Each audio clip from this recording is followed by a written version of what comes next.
था मैंने करीमा बारवा टॉक के कनगा में तो मनापा मैं करीमा मनापा जिनके अस्ता तिया पर नुमा अस्ते मनापा जिनके अस्ता आवाज न दे दे ये नहीं बिजली ने से तार कटती है हम तार के कोशिश करेंगे कि बलूचिस्तान अंदर खफी कामयाब न बा चे के हमोदा करीमा वाजे मर्दमा पैदा बलूचिस्तान ज़मीया सरजमिया करीमा वाजे मर्द इंसान पैदा कर सका कि बलूचिस्तान अपा रोशनाई अस्ता ओ कब तो यह रोशनाई दिया मित्र से मैं करते संगत यदा उर्दू टोकन उक्ति निश्चय उषा के इजाजत देती माची उर्दू अंदर टॉक करना बशकायदे करने माने बलूची अंदर तो टॉकेश्वर कुल्ला को करना मैं वाले बलूची मासले माने बलूची हस्ते मरियाने वाली बलूची अमा का ये जाए करते ये अंधी पढ़तम मैं वाली टॉका जाए पो नवा माने किशवा इजाजत देती तो माँ उर्दू टॉके करना चाहिए मैं करीमा के बारे में मुझे कहा गया था कि उसके बारे में लिखे उसकी किताब जो छाप रहे थे तो मुख्तसरन मैंने और तो बहुत सारी बातें लिखी लेकिन एक बात कही थी उसमें कि करीमा बलोच कौम का शऊर है और बलोच कौम का ज़मीर है।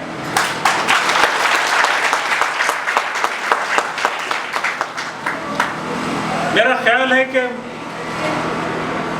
करीमा से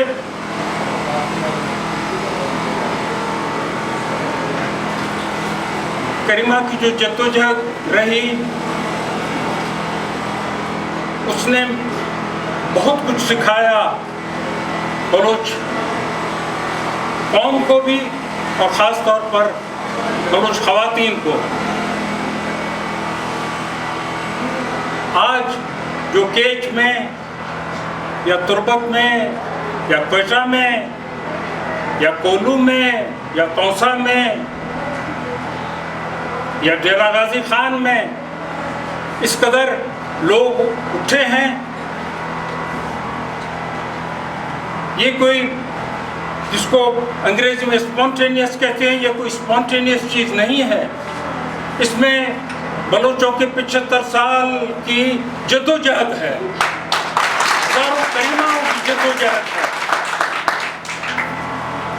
और इस बात को वो लोग जो सिर्फ बलोचों के नाम पर अपना फ़ायदा ढूंढते हैं, वो सियासी जमायतें जो बलूचिस्तान के नाम पर पार्लियामेंट में सीटें जीतती हैं और फिर सौदेबाजियाँ करती हैं,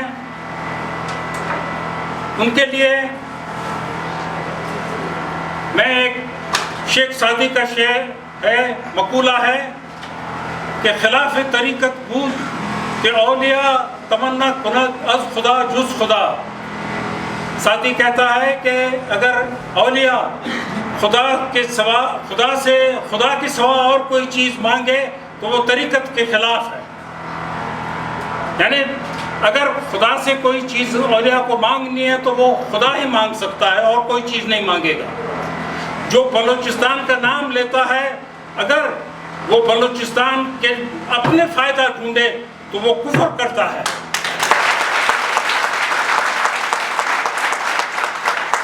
ये शिर्क है कि कोई बलूचिस्तान के नाम पर अपने घर को आसूदा करे। और हम देखते हैं कि बहुत सारे लोग ऐसे हैं जो इसी काम में हैं। और ये जो केज में ज्यादतियाँ हुई हैं, ये केज की तो अब ज्यादती हुई है। ये ज्यादतियाँ तो मैं 1960 से नवाब नौरोज खान के बेटों की और साथियों की शहादतों से देखता आ रहा हूँ।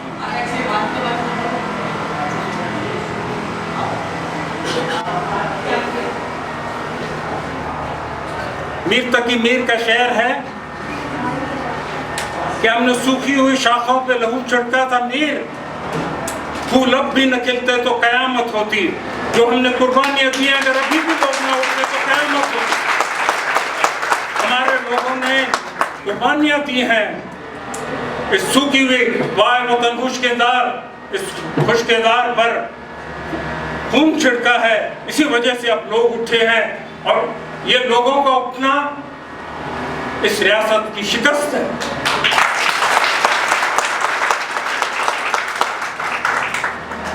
जितना हमें ये दबाएंगे हम उतना उभरेंगे। ये हमें दबा कभी भी नहीं सकेंगे। अगर दबा सकते तो ये 75 साल में हमें दबा लेते। इस मुगालते में है वो कि हम मुहर्रम को,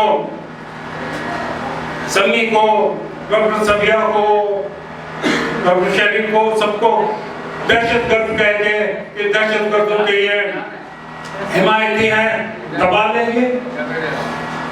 कभी ऐसे हुआ है पहले?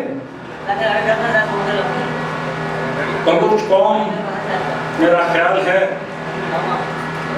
कि अपने मकसद को समझ चुकी है। और ये जो तमाम लोग आज यहाँ पर भी बैठे हैं या जिन्होंने काठौड़ में रैली निकाली या जो क्वेटा में हड़ताल में बैठे हैं या जो केज में से निकले हैं, इस्लामाबाद तक पहुंचे हैं, ये अगर एक जिंदा कौम की निशानी नहीं है तो और कोई नहीं निशानी हो सकती। बलूच जिंदा कौम है। बलूचों को दबाना, बलूचों पर आप यूं समझे कि इन्हें आप मजबूर करेंगे कि ये आपके सामने सलामी दें, तो आप तारीख से वाकिफ नहीं हैं। जो बैठे हैं इस्लामाबाद में, क्या जो हुकूमतें करते हैं यहाँ से, जिनके पास सरफराज मुफ्ती भी जाकर शामिल होता है, शफीक मेहुल शामिल होता है और समझते हैं कि हम बलूचों की खिदमत करने का, और कहेंगे कि हम बलूचों की खिदमत करने आए हैं। मेरा ख्याल है ये बददयानती है और इस बददयानती को अगर हम नहीं समझेंगे तो हम नुकसान में रहेंगे। तो मैं कहना तो बहुत कुछ चाहता था। मेरे लिए आप लोग सब मोहतरम हैं और मेरे लिए मैं वुमेन्स फोरम का बहुत मशहूर कि उन्होंने मुझे मौका दिया कि आप सबके सामने आकर 4 अल्फाज कह सकूं। मैं सिर्फ ये आप लोगों से अर्ज करता चलूं कि मुझसे किसी ने पूछा था कि मैं, क्योंकि मुझे 52 साल हुए हैं, मैं 71 से बलूच तहरीक के साथ जिस्मानी तौर पर शामिल हूँ, ज़हनी तौर पर पहले से था कि आपको क्या हासिल हुआ, क्या आपको मिला। मैंने तब भी कहा था उनसे कि हमने बीज बोया है, इसमें से दरख्त उगेगा और ये दरख्त फल लाएगा। ये लाज़िम नहीं कि मैं खाऊं उस फल को, ये लाज़िम नहीं कि उस दरख्त के साए में मैं बैठूं, मेरे बच्चे, मेरे दोस्त, मेरे हमसफर बैठे तो मैं बैठा। ये लंबी जद्दोजहद है और इस जद्दोजहद में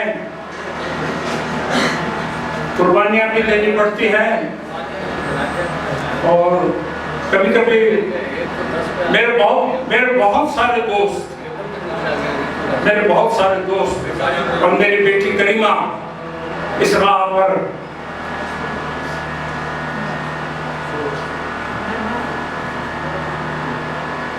क्या कहूं, कामयाब रहे।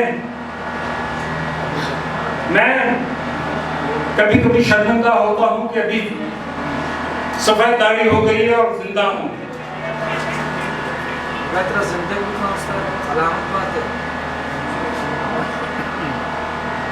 आप लोगों से मैं सिर्फ यही कहूँगा कि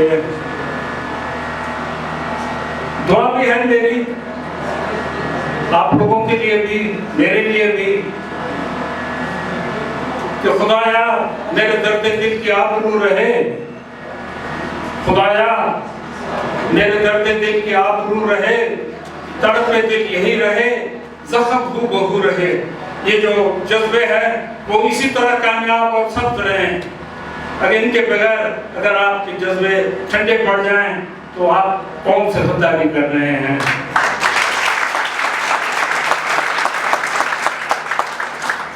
बलूचिस्तान और बलूच अवलियत रखते हैं, बाकी सब काम बाद के हैं। मैं फिर आप लोगों ने तहम्मुल के साथ इस उमर रसीदा को सुना। राह यही है जिस पर करीमा चली, जिस पर समी चल रही है, जिस पर सबिया चल रही है, मुहर्रम चल रही है और मेरी बहुत सारी बहनें जो केक से उठी हैं, तौसा में उठी हैं, तुर्बत से उठी हैं, जिस राह पर वो चल रहे हैं। और मेरा ख्याल है कि जब ये खुदा का मखलूक उठ जाए तो इनको रोकने के लिए कोई भी दुनिया की ताकत रोक नहीं सकती। और इसी वजह से मेरा ईमान है कि हम आज़ाद होंगे और एक आज़ाद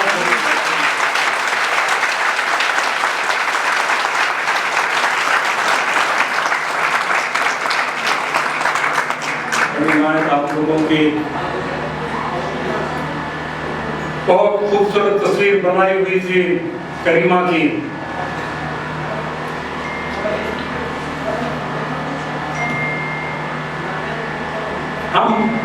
मैं सिर्फ एक आखिर में गुजारिश करूं, हम करीमा का शोक नहीं मनाते हैं, हम करीमा की जिंदगी मनाते हैं।